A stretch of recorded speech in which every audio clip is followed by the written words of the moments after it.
और तो और वैदिक धर्म से विमुख, यानी शास्त्र की जो बातें, शास्त्र के जो वचन है उनसे विमुख हो जाए, पूजा पाठ को छोड़ दे और केवल ये ध्यान रखे सुबह शाम कहीं बुला आ जाए, बस भोजन पाल मिल जाए, बस आपने तो भोजन पा लिया, दिन में 2 घंटे सो लिए, पंडित जी बस आराम, आज तो आनंद है।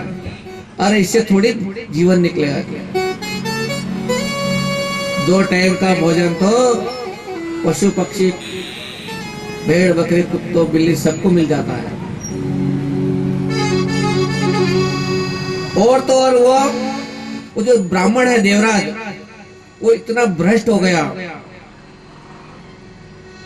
कि समाज के जितने भी बुरे काम होते हैं वो काम करने लगा, वेश्यावृत्ति में लिप्त हो गया और लोगों को ठगने का काम करने लगा।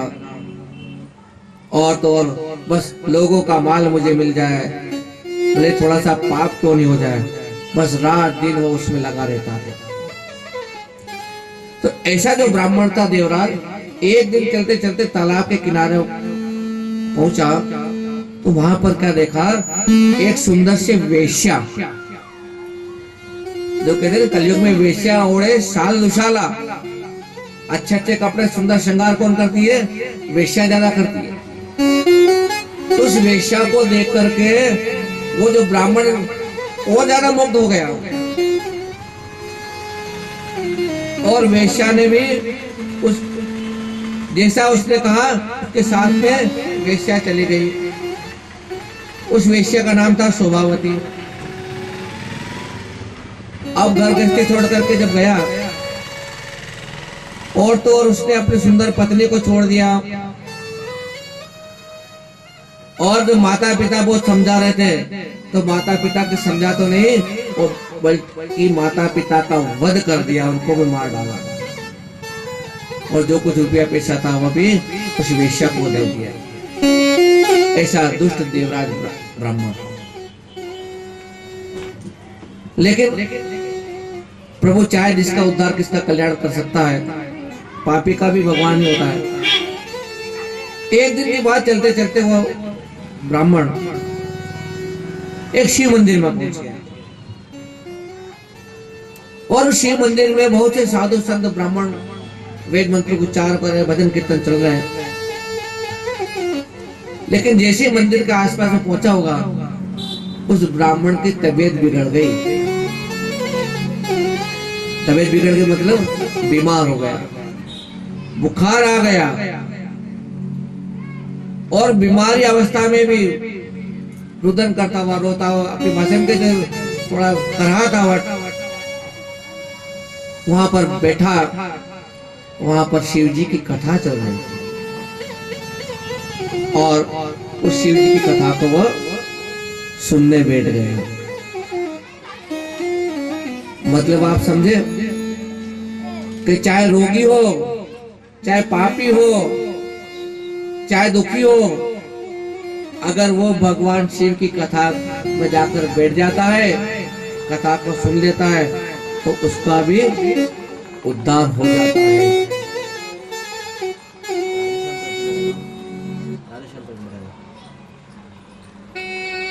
वो सत्य सदा शिव त्रिपुरारी, दातार कहाने वाले सदा शिव त्रिपुरारी, दातार कहाने वाले। वो सत्य सदा शिव त्रिपुरारी, दातार कहाने वो सत्य सदा शिव त्रिपुरारी, दातार कहाने वाले।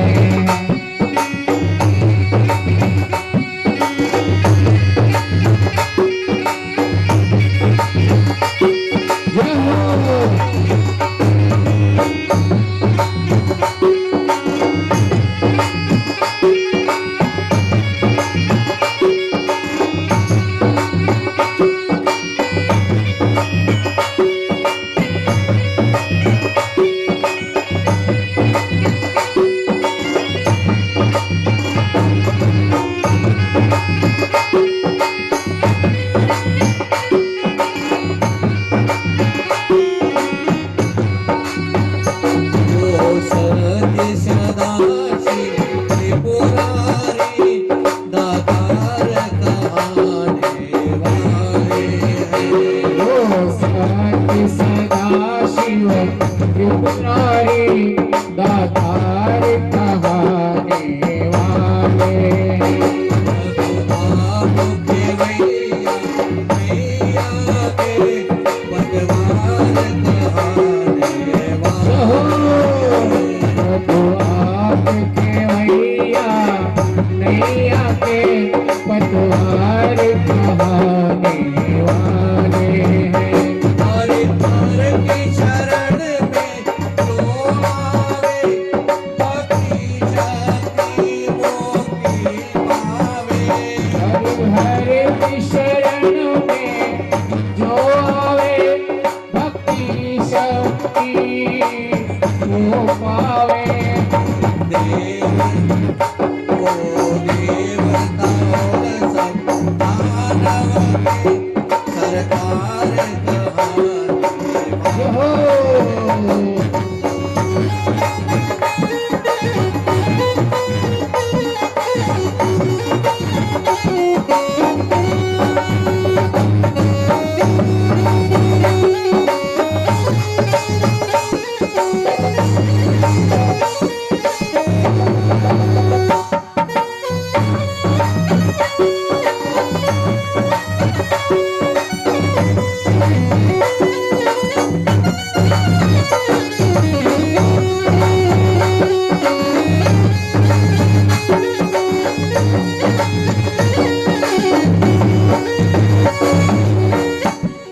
बागंबर झूठ जटाधार त्रिपुट मोट मालाधारी।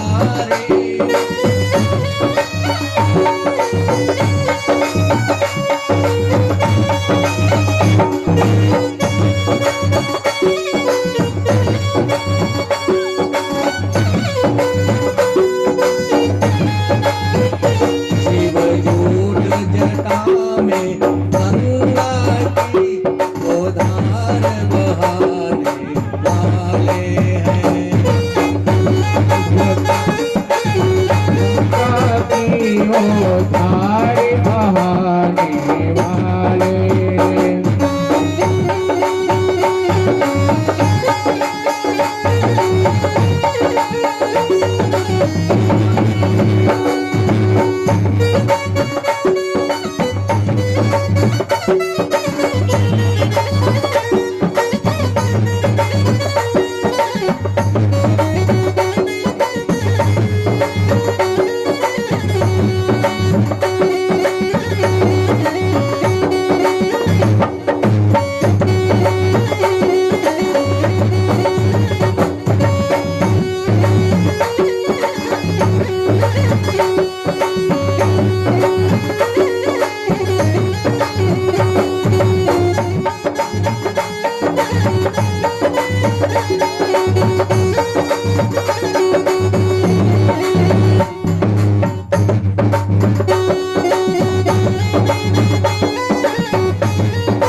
बहाने वाले। बोली शंकर भगवान की। अब देखो वो जो ब्राह्मण था बीमार था, लेकिन शिव पुराण की जो कथा को उसने सुन लिया और कथा सुनते सुनते जो है वो परम धाम को पहुंच गया। उसकी मृत्यु हुई। जैसे उसकी मृत्यु हुई और यमराज के दूत आए और पास में बांध करके यमपुरी ले जाने लगे। ये पापी दुराचारी था तो यमदूत आए नहीं सी, डरावने यमदूत आके खड़े हो गए। लेकिन इतने में क्या हुआ कि उधर से भगवान शंकर के दो गण भी आ गए। भगवान के पार्षद वहां पर पधार गए। उनका गौर अंग था, कर्पूर के समान उज्जवल थे, हाथ में त्रिशूल सुशोभित था, संपूर्ण अंग भस्म में लगाई हुई थी, रुद्राक्ष की माला इन्होंने धारण की हुई थी। कहते हैं कि जब वो आए उन्होंने कहा देखो भैया आप कौन हो? बोले हम यमदूत है, हम तो हमारे यमलोक ले जा रहे हैं, पापी दुराचारी ब्राह्मण है। बोले नहीं नहीं वो तो हमें भगवान शंकर का आदेश हुआ है, हम उनके पार्षद हैं और हम इनको अपने साथ ले जाएंगे। पर हम समझ नहीं पा रहे इन्होंने ऐसा कौन सा कर्म किया। बोले ये तो हम सब बाद में बताएंगे। और वे दोनों उसी समय उस ब्राह्मण के आत्मा को लेकर के सीधी वहां पर पहुंच गए। लेकिन वो यमदूत जो थे वे विचार करें कि हमको हमारे प्रभु ने काम दिया था कि उस पापी को लेकर आना, और आज ये कैसे हुआ कि हम पापी को नहीं ले जा रहे हैं बल्कि भगवान शंकर के लोग से दो पार्षद गण आ गए।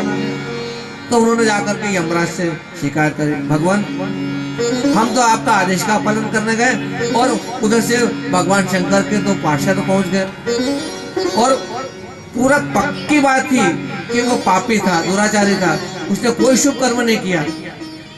यमराज को बड़ा गुस्सा है कि ऐसा कैसे हो सकता है? भाई हमारी जब लिस्ट थी, चित्रगुप्त जी ने जो लिस्ट दी उसी के अनुसार हम लेने आए थे, लेकिन वहां पर बड़ा कोलाहल मच गया। और जो है जैसे ही कोलाहल मच रहा उधर भगवान शंकर के गण भी पहुंच गए और भगवान के शंकर के गणों को देख करके वे बड़े प्रसन्न हो गए। धर्मराज ने उन दोनों गणों का भी आदर सत्कार किया, सम्मान किया। अरे ये कैसा हो सकता है कि आप इस पापी को लेकर आ गए? तब भगवान शंकर के जो दूत थे उन्होंने सारी कथा सुना दी, कह दिया, ज्ञान दृष्टि से सारा वृत्तांत सुनाया। और जब यमराज ने इस बात को समझ लिया तो वे हाथ जोड़कर प्रार्थना करने लगे, भगवान हमसे भूल हुई, आप तो अपने लोक में पधारिए। और जो है वे ब्राह्मण को लेकर के दया सागर श्याम सदाशिव के पास चले गए। यहाँ पर सूत जी महाराज कहते हैं, धन्या शिव पुराणस्य कथा परम पावनी यस्या श्रवण मात्रेण पापयानपि मुक्ति भाग। यह शिव पुराण की जो कथा है ये परम पवित्र कथा है भगवान, जिसके सुनने से पापी जन मुक्त हो जाते हैं। भगवान सदाशिव के परम धाव को वैराग्य सभी लोगों में सर्वश्रेष्ठ बताते हैं। और इस प्रकार ये जो आपको प्रसंग सुनाया, सूत जी ने ही कहा कि आज इस ब्राह्मण का भी उद्धार हुआ। अब हम शिव पुराण की और आगे की कथा आपको बताएंगे, तो उसको भी सुनो, क्योंकि जब एक प्रसंग पूरा हुआ तो सूत जी महाराज से सब फिर प्रार्थना कर लेंगे, भगवान आप तो और अच्छी अच्छी कथाएं सुनाते हो, हमें बड़ा आनंद आ रहा है। आइए हम आगे के प्रसंग में प्रवेश करें। तृतीय अध्याय। धन्या कथा सम्मो तम धन्यो धन्येव च यदा कर्णनं मात्रेण शिवलोकं व्रजेन। कहते कि अमृत पीने वालों के लोक में कहीं मुक्ति नहीं होती। भगवान शंकर के कथामृत का पान तो प्रत्यक्ष मुक्ति को देने वाला है, क्योंकि भगवान सदाशिव की जो कथा सुनने मात्र से शिवलोक को पहुंचा देती है, वो कथा तो धन्य है, धन्य है उस कथा को।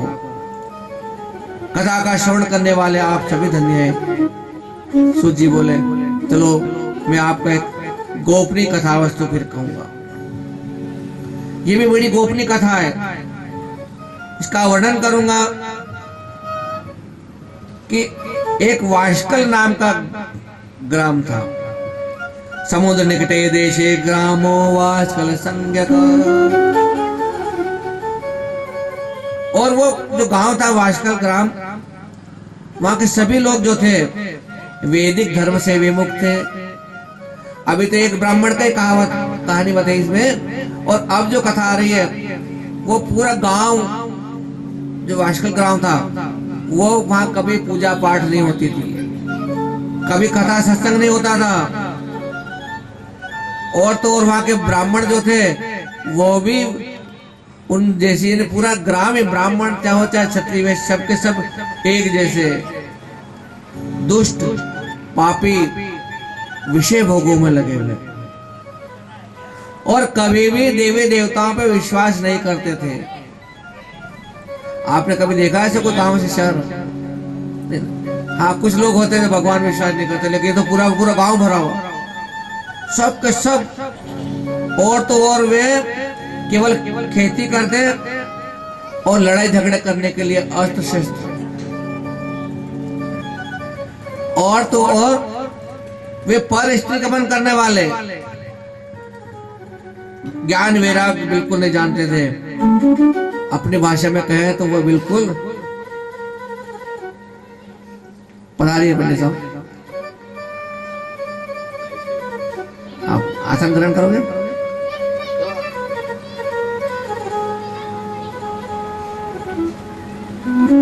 देखो इस कथा में हमारे परम प्रिय मित्र ब्राह्मण देवता पधारे हैं। माँ भगवती की जो आराधना करते हैं, हाँ पधारिए, सबका स्वागत है। आपको मैं बताता हूं, जिस समय माँ नालछा एक कमेलू में विराजमान थी, बड़ा अंधेरा दीपक होता, रोशनी होती थी उस जमाने में। आप पंडित साहब ने, हम लोगों ने बहुत पाठ किए, फिर बाद में चेतना जागी, और चेतना जागने के बाद हमारा आचार्य जी महोदय बैठे ना, ये बड़े बड़े यज्ञ करवाते, प्रतिष्ठा करवा, सबके ऊपर कृपा नालचा की है। हाँ, क्योंकि पिता के गोद में पिता और माता, इधर माता इधर पिता।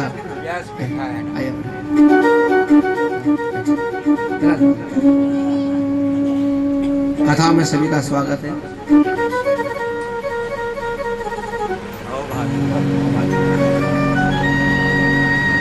अब उस गांव, वाष्कल गांव में सभी लोग दुष्ट पापी दुराचारी, ब्राह्मण भी क्या करते, केवल खेती करते और अस्त्र शस्त्र, लड़ाई झगड़े का साधन रखता, अस्त्र शस्त्र, पर स्त्री गमन, वेश्यावृत्ति हर घर घर में, नित्य विषय भोगों में डूबे हुए, व्याभिचारी दुराचारी, जितने भी इनको संज्ञा दे दो कुछ कम नहीं है। और उसमें एक परिवार था जिसका नाम था, पत्नी का नाम चंचुला और पति का नाम था बिंदु। तो बिंदु जो था वो इतना दुराचारी था, उसकी सुंदर पत्नी है, फिर भी समाज की दूसरी पत्नियों, स्त्रियों के ऊपर ही उसकी निगाह रहती है, और उसके बाद भी वो संतुष्ट नहीं होता, वेश्याओं के कोठे पे भी जाने लगा, और इतना दुराचारी हो गया कि उसकी सुंदर पत्नी को भी उससे विमुख हो गया, पत्नी को एक तरह से छोड़ दिया, त्याग दिया उसने। जो हमारा शास्त्र में जो नियम बताया गया है, एक पत्नीधारी जैसी भी हो एक बार विवाह बंधन में बन जाती है। सनातन परंपरा में केवल पत्नी ही सब कुछ, बाकी सब माता बहने बुआ अन्य रिश्तेदारी उनसे होती है, लेकिन ये तो पूरा गांव बिगड़ा हुआ था। इनको अपने इंद्रियों पर नियंत्रण नहीं था। तो जैसे आदमी था वैसे भी औरतें होगी। तो आदमी बिगड़ेगा तो औरतें भी बिगड़ जाएगी, फिर वो कहाँ जाएगी? सब वेश्यावती जैसा धंधा पूरा गांव में से चल रहा है। तो वो जो उसकी बिंदु की पत्नी चंचुला थी, उसने भी वेश्यावती का काम शुरू कर दिया कि अब मेरे पति मेरे पास नहीं आते तो मैं भी कहीं दूसरे को अपना पति बना लूं। तो एक दिन क्या हुआ कि उस ब्राह्मण ने देख लिया कि मैं तो सब जगह चला जाता हूँ, मेरी पत्नी भी मेरे जैसे वेश्यावती काम शुरू कर दिया।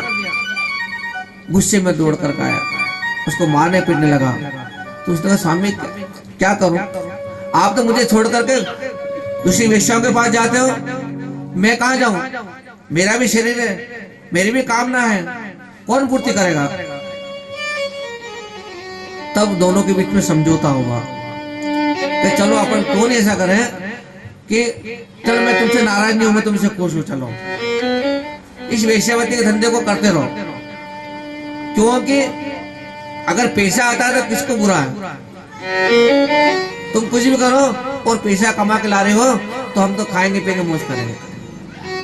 मतलब कि पति भी खुश पत्नी के उस अशुभ कर्म से। और इस प्रकार जो है समय के अनुसार दोनों पति पत्नी कुमार्ग पर चलने लगे और धीरे धीरे वृद्धावस्था हुई। और जो पति देव थे बिंदु, उसकी मृत्यु हो गई, मर गया। अब जो इस प्रकार के पाप कर्म करके जिसकी मृत्यु होती है तो वो एक बहुत बड़ा पिशाच योनि में जन्म लिया उसने।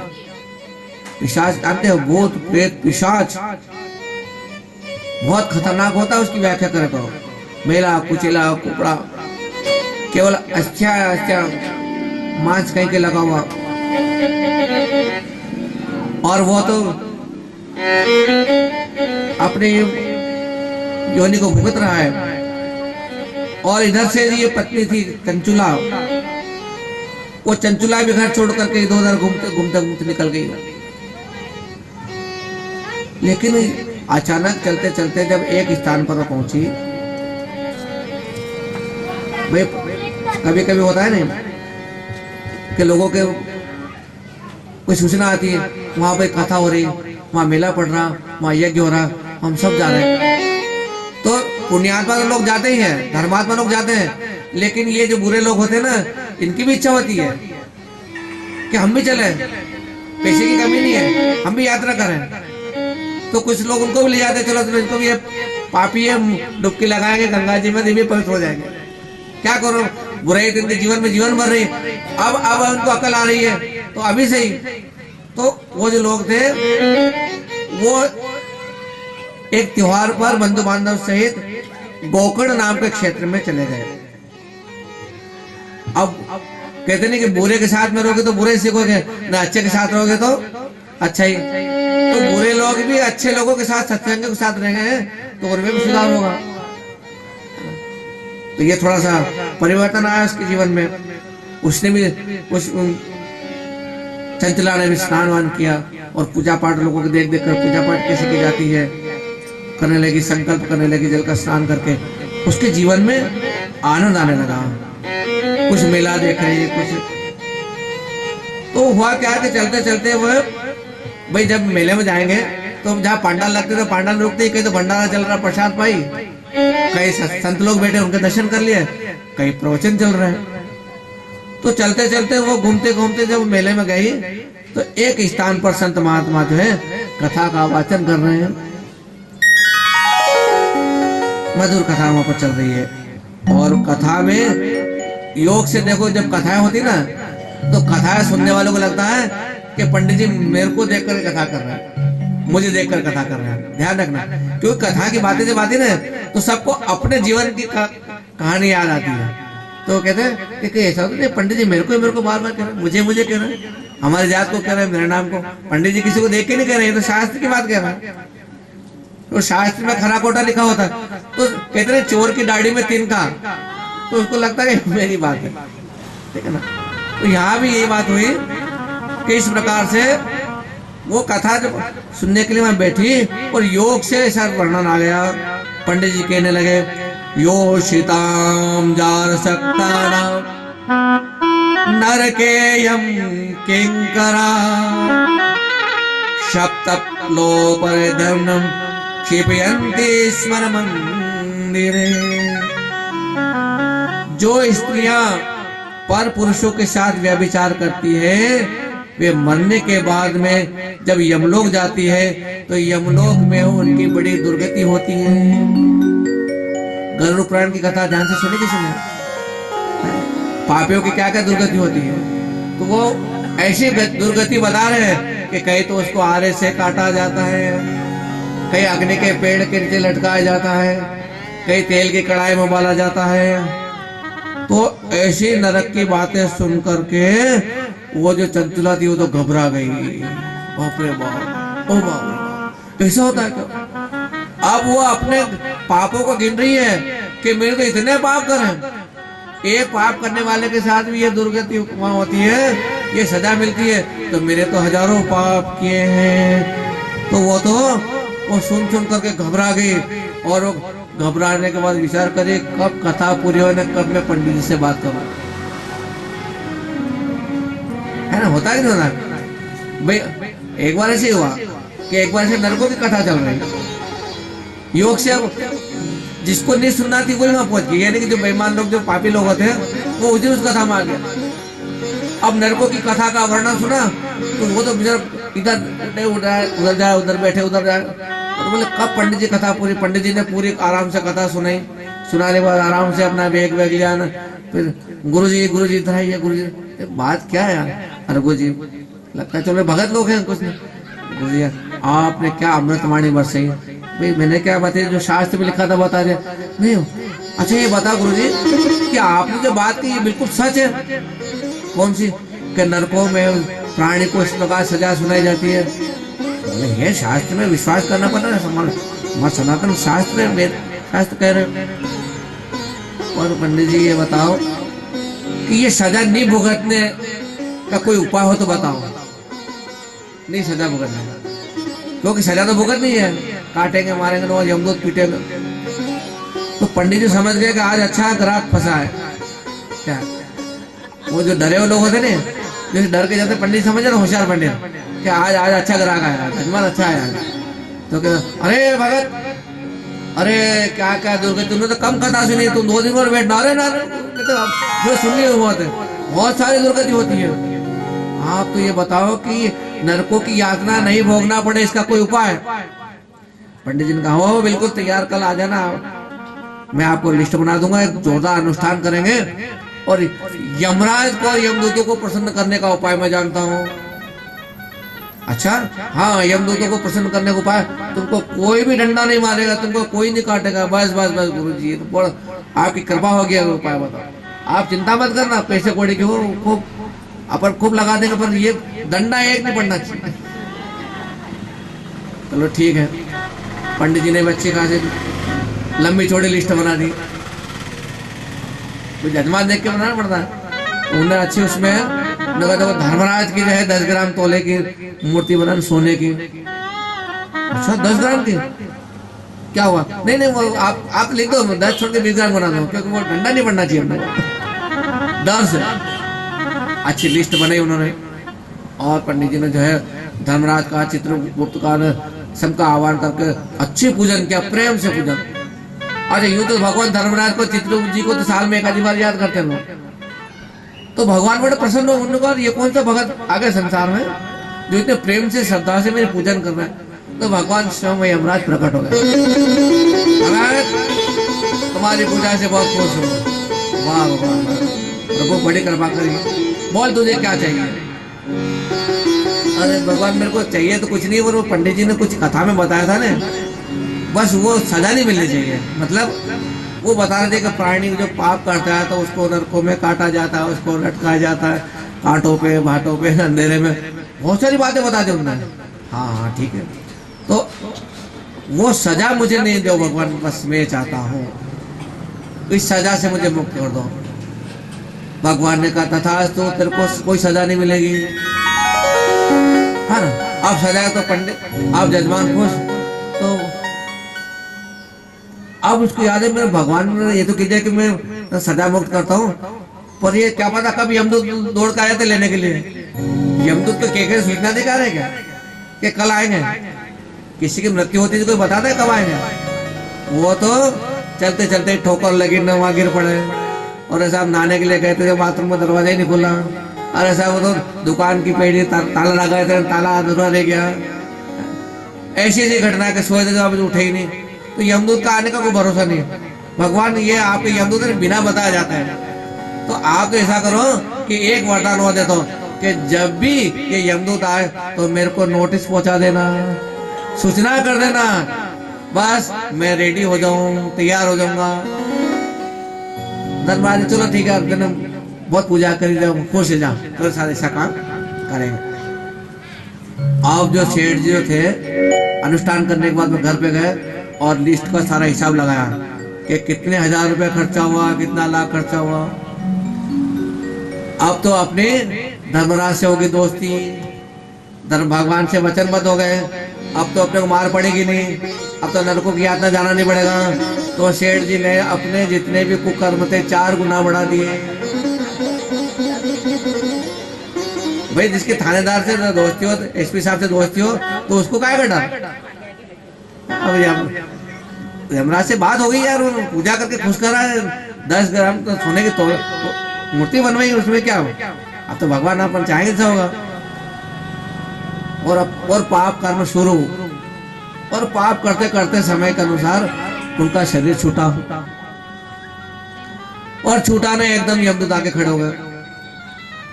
यमदूत बिल्कुल ऐसे डरावने चेहरे वाले, काले काले बाल खुले हुए, आंखें बड़ी बड़ी, लाल लाल, हाथ में दंडवंड। चलो सेठ जी चलो। सेठ जी के तुम कौन हो? अरे हम यमदूत हैं। क्यों आए हो? सेठ जी मैं आपको लेने आए हैं। तुम जानते नहीं हो, धर्मराज से मेरी दोस्ती है। बेचारे यमदूत घबरा गए, और ये सीधा इनकी पहचान वहां तक है, बहुत ऊंची पहुंच इनके को। बोले पहले उनसे पूछ के आना, फिर आना घर के अंदर। अभी तक तो किसी ने उनको टोका नहीं था। अब ये घबरा गए यमदूत, वापस गए। भगवान आज आपने जो लिस्ट दी थी, लिस्ट के अनुसार हम सेठ जी को लेने पहुंचे, तो सेठ जी कह रहे हमारे तो उनसे पहचान, जान पहचान है पुरानी, तो वो तो आना नहीं चाह रहे। क्या बात है? तो मैं आता हूँ। भगवान से वहां पहुंचे, अभी धर्मराज खुद पहुंचे। सेठ साहब समय पूरा हो गया, चलिए। भगवान हमने तो सुना कि मनुष्य लोग झूठ बोलते हैं, देवता भी झूठ बोलने लगे क्या? वचन बोल गए क्या? पालन क्या शर्त थी अपनी? शर्त क्या थी? शर्त रखी थी ना, जब मैंने पूजा करवे दी, आपने कहा था कि जब आपके प्राण लेने आएंगे तो आपको सूचना कर देंगे। आपने सूचना नहीं दी ना, अचानक कीजिए। मैं तो इतना कारोबार बाकी पड़ा, तो सब पूरा करूं, हिसाब किताब चल चलूं आपके साथ।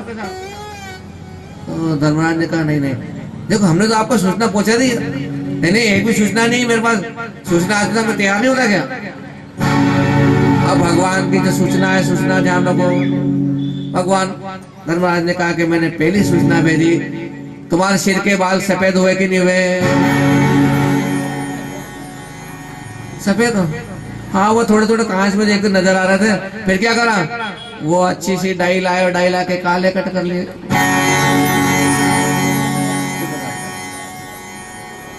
और पहला नोटिस भगवान का आपने फाड़ दिया कि आपने सफेद बाल की सूचना थी और आपने काले कर दिए। फिर कि एक और सूचना मैंने भेजी थी कि तुमको आंखों से दिखना कम हुआ कि नहीं हुआ?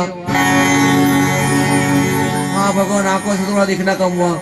भगवान कहते तुमको रोशनी इसलिए मैंने छीनी कि अब दूर का मत देखो, केवल पास का देखो, केवल भोजन नजर आ जाए, भोजन नजर आ जाए, बस दुनिया को मत देखो अब तुम।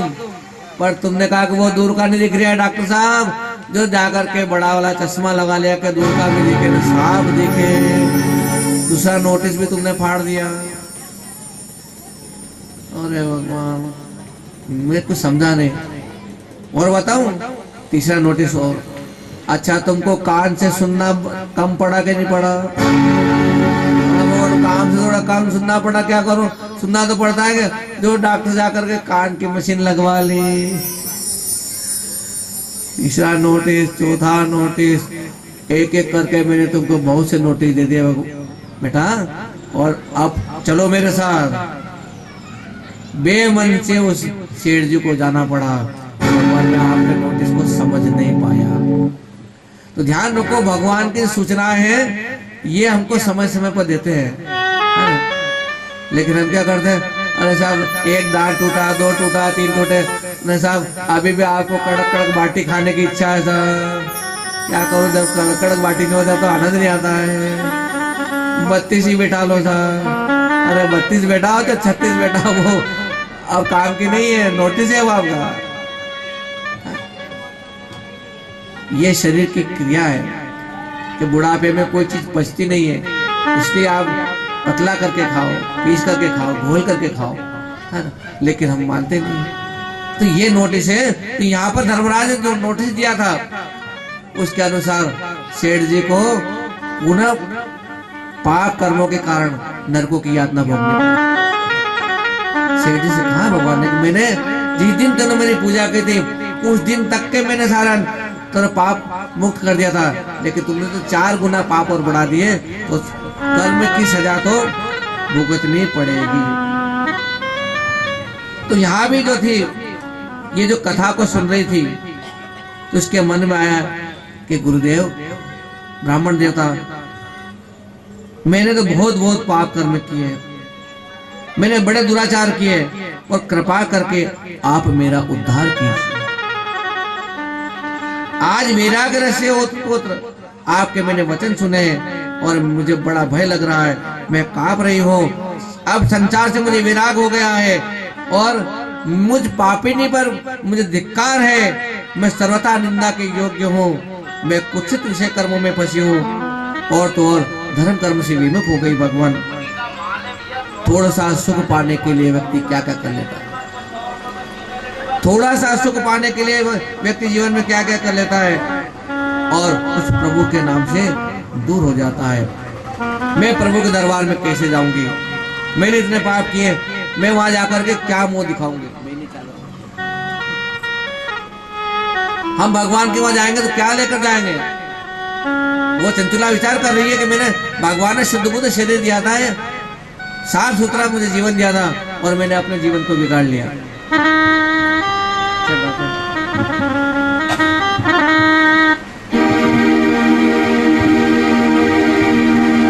मेरी चादर ओढ़ के कैसे द्वार तिहारे आओ, मेरी चादर ओढ़ के कैसे द्वार तिहारे आओ, है पवन परमेश्वर मेरे मन ही मन शर्माओ, मेरी चादर ओढ़ के कैसे द्वार तिहारे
जग में आकर मैंने दाग लगाया, जन्म जना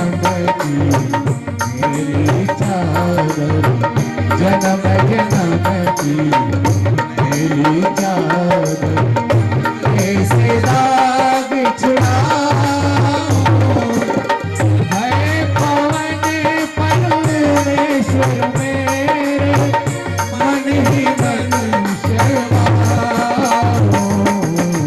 मेरी चादर उड़त कैसे द्वार तिहारे आओ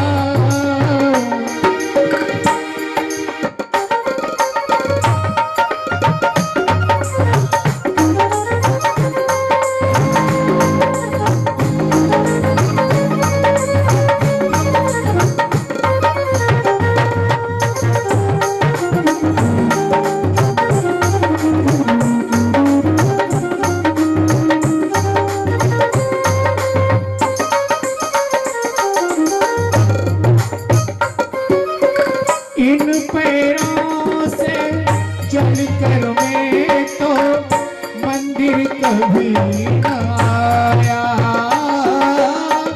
इन पैरों से चलकर तेरे मंदिर कभी न आया हो जहाँ जहाँ हो पूजा तेरी कभी न शीश झुकाया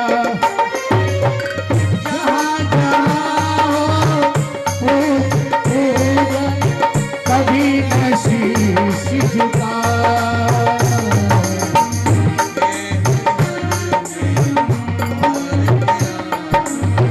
हे हरि अब हार के आया अब क्या हार चढ़ाओ है पवन परमेश्वर मेरे मन शर्माओ मेरी चादर उड़ के कैसे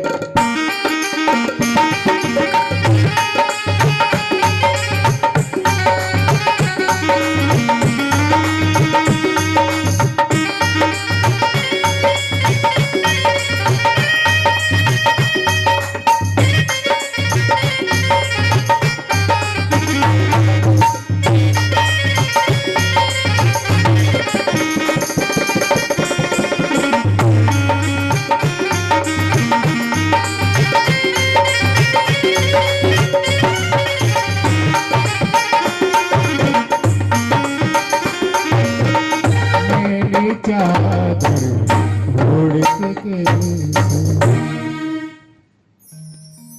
वो चंचुला अब प्रायश्चित कर रही है कि भगवान ने मुझे इतना सुंदर शरीर दिया था, इतना अच्छा ब्राह्मण जीवन कुल दिया, और मेरे पति ने तो अपना जीवन बुराई में लगा दिया, उसके साथ साथ मैंने भी बुराई में लगा दिया। हे भगवान, अब मैं आपके द्वार कैसे आऊं इस चादर को, मेरी चादर लेकर के। तब जब विचार कर रही है ब्राह्मण के सामने बैठ करके, हे भगवान, तुमने मेरे ऐसी दुर्बुद्धि क्यों दे दी, और अब मैं नरकों से रक्षा कौन करेगा भगवान? मैं क्या करूं, कहां जाऊं, किसका आश्रय लूं भगवान? लेकिन ब्राह्मण देवता, मैं आपको ही अपना गुरु मानती हूं। तमेव मे गुरु ब्रह्मस्त्वं माता तं पितासि च उत्तरो द्वारम् आदीनां त्वामेव शरणं गतम्। गुरुदेव, आप ही जो कुछ है, तमें माता च पिता तमें, बस मैं तो आपकी शरण हूं। मुझ अबला का आप उद्धार कर दीजिए गुरुदेव, मेरा उद्धार कर दीजिए। बार बार वो हाथ जोड़ करके प्रार्थना कर रहे। सूची महाराज बोल रहे कि इस प्रकार उस ब्राह्मण चंचुला के मन में वैराग्य उत्पन्न हो गया और वो रो रो करके ब्राह्मण के चरणों में गिर पड़ी। ब्राह्मण ने उसको उठा करके कहा, देखो, चिंता मत करो, डरो मत। हे ब्राह्मण पत्नी, सौभाग्य की बात है कि भगवान शंकर की कृपा से शिव पुराण की कथा सुनकर तुम्हारे मन में वैराग्य जाग गया, तुम चेत गई। शिव की कृपा से तुम सारे पाप तत्काल नष्ट हो जाते हैं।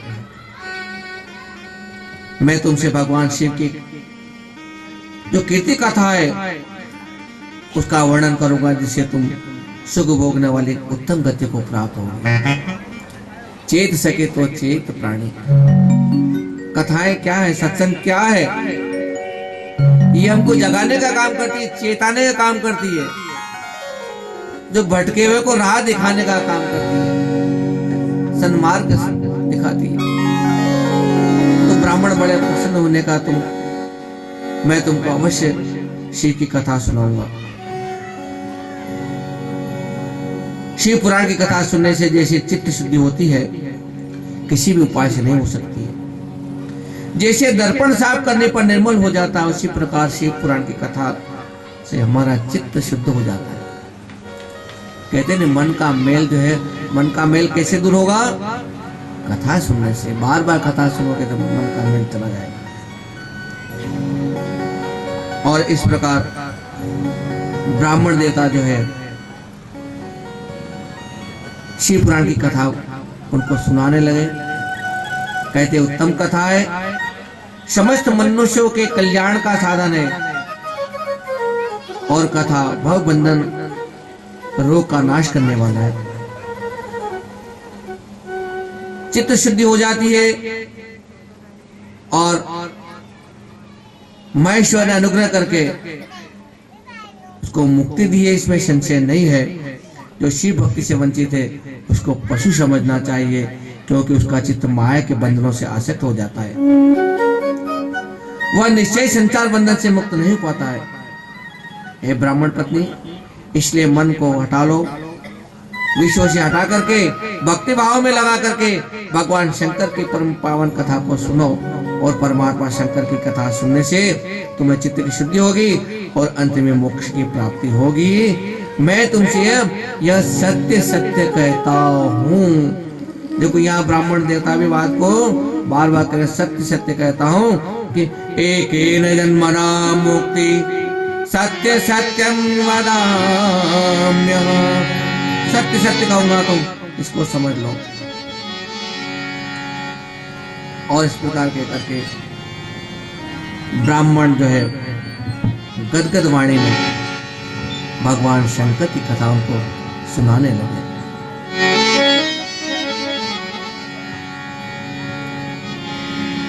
जय शिव शंकर, जय गंगाधर, करुणा कर करतार हरे। जय कैलाशी, जय अविनाशी, सुख राशि सुख सार हरे। जय शशि शेखर, जय डमरूधर, जय जय प्रेमकार हरे। जय त्रिपुरारी, जय महातारी, अमित अनंत अपार। निर्गुण जय जय सगुण अनामय, निराकार साकार हरे। पार्वती गति हर हर शंभो, पाहि पाहि दाता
शंकर भगवान की। तो उस चंचुला को भगवान शंकर की दिव्य कथा सुनने को मिली, उसका जीवन परिवर्तन हो गया। अब साधु जैसा उसने स्वरूप धारण कर लिया, गले में रुद्राक्ष की माला, त्रिपुंड का तिलक लगा करके भगवान शिव का नाम का जप करने लगी, नमः शिवाय नमः शिवाय नमः शिवाय। और इस प्रकार जप करते करते उसका पूरा जीवन बीत गया। जब अंत समय आया तो उसके शरीर को सुई की नोक बराबर भी कष्ट नहीं हुआ। सोच लो, जिसने जितना पाप किया हो, लेकिन शिव की कथा सुनने के कारण ही उसका जीवन कितना बदल गया। और जैसे इसका शरीर छूटा है, इतने में भगवान शंकर का भेजा हुआ एक बहुत बड़ा विमान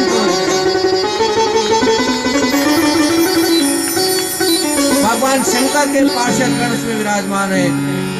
और जैसे उस विमान पर वो आरूढ़ हुई, पार्षद तत्काल उसको शिवपुरी में लेकर चले। और जैसे ही वहां पर पहुंची, उसका शरीर दिव्य रूप धारणी दिव्यांगना हो गई।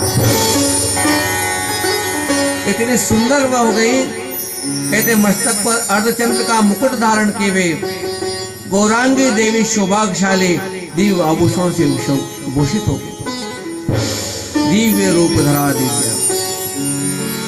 और जब वहां पहुंची ना, तो उसने क्या देखा? तो शिवलोक में जाएंगे तो क्या दिखेगा? भगवान शंकर के उनको दर्शन हुए। हर हर महादेव, हर हर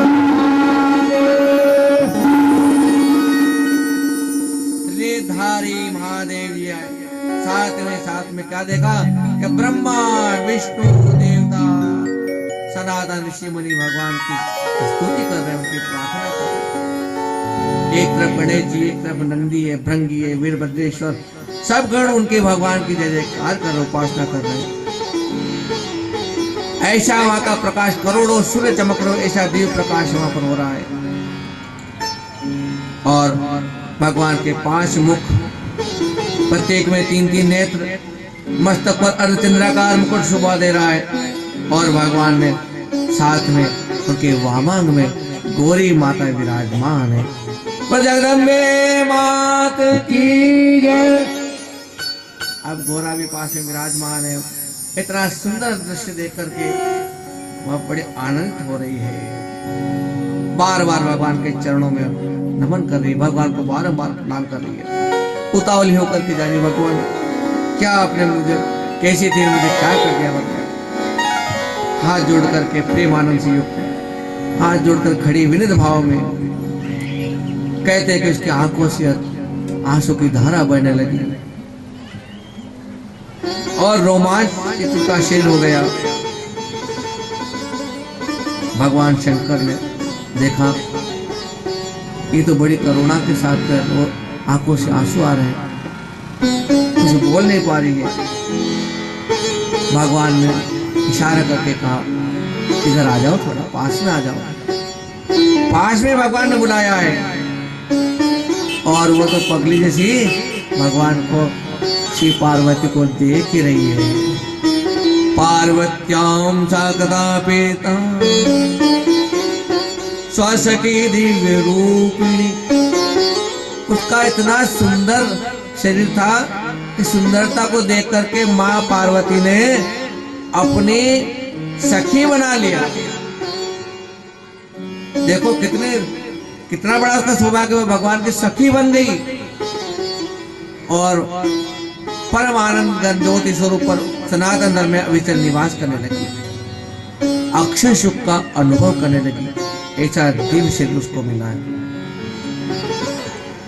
तब सोनाथ जी बोलने लगे, हे महाभाग, आप धन्य है कि आपकी बुद्धि भगवान शिव की कथा में लगी है। आपने कृपा पूर्वक शिव भक्ति बढ़ाने वाला यह अद्भुत प्रसंग हमको सुनाया है। भगवान हे महामते, सदगति प्राप्त करने के बाद वह चंचुला ने आगे क्या किया, यानी कि चंचुला सदगति प्राप्ति, भगवान के दरबार में पहुंच गई, पार्वती की वो सखी बन गई। तो उसके बाद में क्या हुआ, आगे की कथा सुनाओ। कौन सी कथा? कि उसका पतिदेव तो बहुत बड़ा प्रेत बन के वो जंगल में पड़ा हुआ है, और पत्नी जो है इतनी बड़ी दरबार में पहुंच गई है। उसका क्या हुआ? तो एक दिन की बात है। अब देखो, जो ये ध्यान देना, स्त्रियों का चरित्र है ये। स्त्रियों का हर व्रत, हर पूजा जो होती है अपने पतिदेव के लिए होती है। अब जब दुखी थी, दोनों ने कष्ट भोगे, पति अपने कर्म के अनुसार उस योनि में चला गया। तो चंचुला जो भगवान के पास में दरबार में सखी बनकर के बैठी है, एक दिन हाथ जोड़ करके वो कहने लगी, किसे? माता जी से प्रार्थना करने लगी। माता से क्या प्रार्थना करती? गिरिजे स्कंद मातस्तम सेविता सर्वदा सर्वशोक प्रदेश शंभु प्रिय ब्रह्म स्वरूपिणी। हे गिरिजानंदिनी माता, हे स्कंद माता, मनुष्य ने सदा आपकी सेवा की है, समस्त सुखों को देने वाली हे शंभु प्रिय माता, हे ब्रह्म स्वरूपिणी, आप विष्णु और ब्रह्मा आदि देवताओं के द्वारा सेव्य हैं, सभी आपकी पूजा करते हैं। सगुणा और निर्गुणा भी आपकी सूक्ष्म सच्चिदानंद स्वरूपिणी की प्रकृति की पूजा करते हैं। आप इस संसार के सृष्टि का पालन संहार करने वाली है। तीनों गुणों का आश्रय आप में है। ब्रह्मा, विष्णु और महेश्वर तीनों देवताओं का आवास स्थान भी उत्तम प्रतिष्ठा करने वाली है। हे भगवान, हे पराशक्ति। तो उनके हाथ जोड़ रही है। तो सूजी महाराज बोले, हे शौनक, जिसे सदगति प्राप्त हो गई है, वो चंचुला इस प्रकार उमा मां की स्तुति करके हाथ जोड़ करके सिर झुका करके चुप हो गई। उसके नेत्रों से आंसू पड़ रहे। तो माँ की जो कृपा सब पर होती है, करुणा होती है, तो भक्त सलाह